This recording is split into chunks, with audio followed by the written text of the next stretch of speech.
কক্সবাজারের যে 10টি দর্শনীয় স্থানে না গেলে আপনার ভ্রমণটা বৃথা। নাম্বার 10, কক্সবাজার সমুদ্র সৈকত। কক্সবাজার সমুদ্র সৈকত পৃথিবীর দীর্ঘতম বালুকাময় প্রাকৃতিক ও অখণ্ডিত সমুদ্র সৈকত। এই 120 কিলোমিটার দীর্ঘ সমুদ্র সৈকতের বিশেষত্ব হল পুরো সৈকতটি বালুকাময়, কর্দমাক্ত নয়। কক্সবাজার বালুকাময় সমুদ্র সৈকত সংলগ্ন অত্যাধুনিক হোটেল, মোটেল, কটেজ এবং নতুন সাজে সজ্জিত বার্মিজ মার্কেট সহ শামুক, ঝিনুক ও নানা প্রজাতির প্রবালের সমারোহে পর্যটন মৌসুমে পর্যটকে ভরপুর থাকে এই কক্সবাজার সমুদ্র সৈকতটি। কক্সবাজার সমুদ্র সৈকত একটি মায়াবী ও অপরূপ সৌন্দর্যমণ্ডিত সমুদ্র সৈকত। প্রতিদিনই প্রতিক্ষণ তার রূপ বদলায় এবং পর্যটকদের বিমোহিত করে। শীত, বর্ষা, বসন্ত বা গ্রীষ্মের মতো কোন ঋতু নেই যখন কক্সবাজার সমুদ্র সৈকতের দৃশ্য বদলায় না। বাংলাদেশ পর্যটন কেন্দ্রকে ঘিরে এখানে নির্মিত হয়েছে বেশ কয়েকটি ব্যক্তিগত মালিকানাধীন হোটেল, মোটেল এবং সমুদ্র সৈকতের কাছাকাছি কক্সবাজারে রয়েছে 25টি 5 তারকা হোটেল। এছাড়াও পর্যটকদের জন্য এখানে একটি ঝিনুকের মার্কেট গড়ে তোলা হয়েছে। মায়ানমার, থাইল্যান্ড, চীন ইত্যাদি দেশগুলোর বিদেশি পণ্য নিয়ে বার্মিজ মার্কেট গড়ে উঠেছে। দেশের একমাত্র ফিশ অ্যাকোয়ারিয়াম রয়েছে এই কক্সবাজারে। এছাড়াও water biking, beach biking, parasailing, Cox carnival circus show, Dariyanagar eco park, Cox's Bazar development authority দ্বারা নির্মিত অনেক স্থাপত্য, ফিউচার পার্ক, শিশু পার্ক এবং অনেক ফটোশুট স্পট রয়েছে। এছাড়াও রয়েছে টেকনাফ জিওলজিক্যাল পার্ক। আরও রয়েছে নাইট বিচ কনসার্ট। সৈকতের লাইটিং আপনাকে রাতে সমুদ্র উপভোগ করার সুযোগ করে দিবে।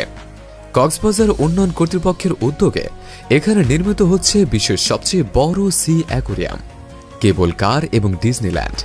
Number 9, Cox's Bazar radiant fish world. Radiant fish world সাগর ও স্বাদুপানির রঙিন রাজ্যে বাংলাদেশের প্রথম সামুদ্রিক মাছের অ্যাকোয়ারিয়াম। শতাধিক ছোট বড় অ্যাকোয়ারিয়ামে সাজানো হয়েছে দর্শনীয় নান্দনিক শিল্পকর্মটি। বৈদ্যুতিক আলোয় সুরঙ্গের মতো সাজানো এটি এবং এতে রয়েছে বিভিন্ন প্রজাতির মাছ। এ যেন সমুদ্রের নিচে এক বিস্ময়কর জগৎ। এ যেন সাগরতলের রঙিন রাজ্য। সমুদ্রতলের প্রাণবন্ত প্রতিবিম্বের মতো বিভিন্ন প্রজাতির মাছে ঘেরা কক্সবাজারের ঝাউতলায় রেডিয়েন্ট ফিশ অ্যাকোয়ারিয়াম কমপ্লেক্সটি 8টি ভাগে বিভক্ত। 8টি ভাগের মধ্যে রয়েছে 390 মুভি দেখার জন্য নান্দনিক স্পেস, বিভিন্ন প্রজাতির দেশি বিদেশি পাখি, ফটোগ্রাফির জন্য আকর্ষণীয় ডিজিটাল কালার ল্যাব, শপিং করার কনফারেন্স হল, ছাদে প্রাকৃতিক পরিবেশ উপভোগ করার পাশাপাশি আয়োজন করা যাবে বারবিকিউ। এছাড়াও রয়েছে সুপরিসর পার্কিং ও লাগেজ রাখার লকার। এখানে এলে কিভাবে এক নিমিষে সময় কেটে যাবে তা বুঝতেই পারবেন না। পুরো নিরাপত্তা সার্কেল সিসিটিভির মাধ্যমে সার্বক্ষণিক নজরদারি করা হয়। অ্যাকোয়ারিয়ামে গেলে দেখা যাবে ওপরে মাছ, ডানে মাছ আর বাদিকেও মাছ। এখানে আপনি শতাধিক মাছের দেখা পাবেন। সামুদ্রিক হাঙর হঠাৎ আপনার সামনে দেখা দিতে পারে। মানুষ খেকো পিরানহা খোলা দাঁত বের করে আপনার দিকে ছুটে আসতে পারে। Number 8, Cox's Bazar Laboni beach. কক্সবাজার পুরাতন সমুদ্র সৈকত, যা লাবণী পয়েন্ট বা পুরাতন সমুদ্র সৈকত নামে পরিচিত, যা কক্সবাজার কলাতলিতে অবস্থিত। সকল সমুদ্রপ্রেমী ছুটে যায় কক্সবাজারের এই সি বিচটিতে। কক্সবাজার শহরের নিকটবর্তী হওয়ায় লাবণী সমুদ্র সৈকতকে কক্সবাজারের প্রধান সমুদ্র সৈকত হিসেবে বিবেচনা করা হয়। সমুদ্র সৈকত সংলগ্ন এলাকায় ছোট বড় অনেক দোকান রয়েছে, যা পর্যটকদের আকর্ষণ করে। এছাড়াও পর্যটকদের জন্য এখানে একটি ঝিনুকের বাজার গড়ে তোলা হয়েছে। মায়ানমার, থাইল্যান্ড, চীন এবং অন্যান্য সীমান্তবর্তী দেশগুলির বাহারি সব পণ্য দিয়ে সাজানো হয়েছে এই মার্কেটটি। Number 7, Cox's Bazar Kolatoli beach. কক্সবাজারে পর্যটকদের আরেকটি আকর্ষণীয় স্থান হল কলাতলি সমুদ্র সৈকত। এটি কক্সবাজারে একটি সি বিচ পয়েন্ট। বিভিন্ন বয়সের মানুষ এখানে বেড়াতে, সমুদ্রে গোসল করতে ও প্রাকৃতিক সৌন্দর্য উপভোগ করতে আসেন। কলাতলি সমুদ্র সৈকতে বিভিন্ন খাবারের রেস্তোরাঁ সহ আরও অনেক পর্যটন সুবিধা রয়েছে। কলাতলি বিচে চাঁদনি রাতে খালি পায়ে হাঁটা সব বয়সের মানুষের জন্য বিশেষ একটি রোমান্টিক মুহূর্ত। সকাল সন্ধ্যায় উপভোগ করার জন্য রয়েছে নানা ধরনের শুটকি মাছের খাবার। নাম্বার 6, হিমছড়ি। হিমছড়ি পর্যটন কেন্দ্র কক্সবাজার সমুদ্র সৈকত থেকে মাত্র 12 কিলোমিটার দক্ষিণে অবস্থিত। পাহাড়ের পাদদেশের এই সমুদ্র সৈকতের নাম হিমছড়ি। কক্সবাজারের তুলনায় এখানকার সমুদ্র সৈকত তুলনামূলকভাবে নির্জন ও পরিচ্ছন্ন। এর সৌন্দর্য কোনো অংশে কম নয়।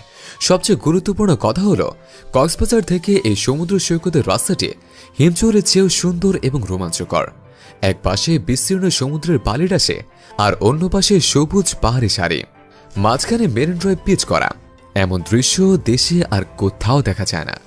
অনেক পর্যটক এই পথে পায়ে হেঁটে হেঁটে এর সৌন্দর্য উপভোগ করে। আপনি যখন পাহাড়ে উঠবেন তখন আপনি নীল দিগন্তে হারিয়ে যাওয়া বিশাল সমুদ্র দেখতে পাবেন। Number 5, Cox's Bazar Inani beach. Inani beach বা ইনানি সমুদ্র সৈকত হিমচরে থেকে মাত্র 5 কিলোমিটার দূরে। ইনানি সমুদ্র সৈকত প্রবাল প্রাচীর দ্বারা পরিপূর্ণ, অনেকটা সেন্ট মার্টিনের মতো। কক্সবাজার সমুদ্র সৈকতের মতো সৈকতে বড় বড় ঢেউ নেই। ইনানি খুবই শান্ত সমুদ্র সৈকত। জোয়ারের সময় পাথর দেখা যায় না, ভাটার সময় এই শিলাগুলি একটি বিশাল এলাকা জুড়ে ভাসতে থাকে। ধারালো শামুক এবং ঝিনুক প্রবাল পাথরে আঁকড়ে ধরে, তাই এখানে সাবধানে পা ফেলতে হয়, না হয় যে কোনো সময় বিপদ হতে পারে। প্রবাল পাথর ইনানি সমুদ্র সৈকতের প্রধান আকর্ষণ। প্রায় প্রতিটি পাথরের বিভিন্ন আকার এবং প্রকার রয়েছে। প্রকৃতি যেন পাথর বিছিয়ে নানা রূপের সৌন্দর্য আরও বাড়িয়ে দিয়েছে। সেই রূপ দেখতে হাজার হাজার পর্যটক ছুটে যায় এই ইনানি বিচে। নম্বর 4, সোনাদিয়া দ্বীপ। সোনাদিয়া দ্বীপ কক্সবাজার জেলার মহেশখালী উপজেলায় অবস্থিত। এই ছোট্ট সুন্দর দ্বীপটির আয়তন প্রায় 9 বর্গ কিলোমিটার। কক্সবাজার জেলা সদর থেকে প্রায় 15 কিলোমিটার উত্তর পশ্চিমে এটি মহেশখালী দ্বীপ থেকে একটি খাল দ্বারা পৃথক করা হয়েছে। 3 দিকে সমুদ্র সৈকত, সাগরলতায় ঢাকা বালিয়ারি, কিয়া নিশিন্দার ঝোপঝাড়, ছোট বড় খাল সহ প্যারাবন এবং বিভিন্ন ধরনের জলজ পাখি এই দ্বীপটিকে অনন্য করে তুলেছে। কক্সবাজার উপকূলে ছোট্ট একটি দ্বীপ সোনাদিয়া, এটির অতিথি পাখিদের একটি আশ্রয় কেন্দ্র। সুন্দর এই দ্বীপের পশ্চিমাংশ বালুকাময় এবং ঝিনুকের জন্য বিখ্যাত। এই কক্সবাজার থেকে প্রায় 7 কিলোমিটার দূরে মহেশখালী উপজেলা অবস্থিত। নম্বর 3, ডুলা হাজারা সাফারি পার্ক। ডুলা হাজারা সাফারি পার্কটি কক্সবাজার জেলা সদরের 48 কিলোমিটার উত্তরে এবং চকরিয়া থানা থেকে 10 কিলোমিটার দক্ষিণে অবস্থিত। মূলত এটি একটি হরিণ প্রজনন কেন্দ্র হিসেবে পার্কটি 1999 সালে বাংলাদেশের বন ও পরিবেশ মন্ত্রণালয় কর্তৃক প্রতিষ্ঠিত হয়। সাফারি পার্কটি 900 হেক্টর এলাকা জুড়ে বিস্তৃত। প্রাকৃতিক অবকাঠামোর চেয়ে অত্যাধুনিক ও কৃত্রিম অবকাঠামো থাকায় ডুলা হাজারা সাফারি পার্ককে কেউ কেউ সাফারি পার্ক বলতে চান না।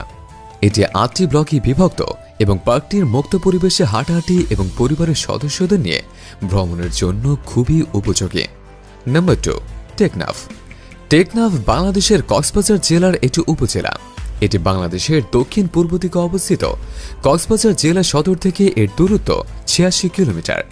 নাফ নদী টেকনাফ উপজেলার পূর্ব প্রান্ত দিয়ে প্রবাহিত হয়েছে, যেখান থেকে এই অঞ্চলটির নামকরণ করা হয়েছে। টেকনাফ উপজেলার দর্শনীয় স্থানগুলোর মধ্যে রয়েছে শাহপুরের দ্বীপ, সাবরাং ট্যুরিজম পার্ক, পৌরসভার কাছে থানা কমপ্লেক্সের Mathinkup, Bangladesh Myanmar transit jetty, Teknaf nature game reserve, Shilkhali চিরহরিৎ গর্জন গাছ ইত্যাদি। নম্বর 1, সেন্ট মার্টিন দ্বীপ। সেন্ট মার্টিন দ্বীপ বাংলাদেশের সুদূর দক্ষিণে বঙ্গোপসাগরের উত্তর পূর্ব অংশে অবস্থিত একটি প্রবাল দ্বীপ। টেকনাফ থেকে প্রায় 9 কিলোমিটার দক্ষিণে এবং মিয়ানমার উপকূল থেকে 8 কিলোমিটার পশ্চিমে কক্সবাজার জেলার নাফ নদীর মোহনায় অবস্থিত। প্রচুর পরিমাণে নারিকেল থাকায় স্থানীয়ভাবে এটি নারিকেল চিনচিয়া নামেও পরিচিত। প্রতিকূল আবহাওয়ায় দারুচিনি বহনকারী একটি আরব বণিক জাহাজ জলের নিচে একটি বিশাল পাথরের সাথে ধাক্কা লেগে বিধ্বস্ত হয়, যার ফলে দারুচিনি পুরো দ্বীপে ছড়িয়ে পড়ে। পরে সেন্ট মার্টিন দ্বীপের নাম হয়ে যায় দারুচিনি দ্বীপ। আজকের ভিডিওটি আপনাদের কেমন লাগলো জানাতে ভুলবেন না, কিন্তু ভিডিওটি ভালো লাগলে চ্যানেলটি সাবস্ক্রাইব করে পাশের বেল আইকনে ক্লিক করুন আর আমাদের সাথেই থাকুন। ধন্যবাদ।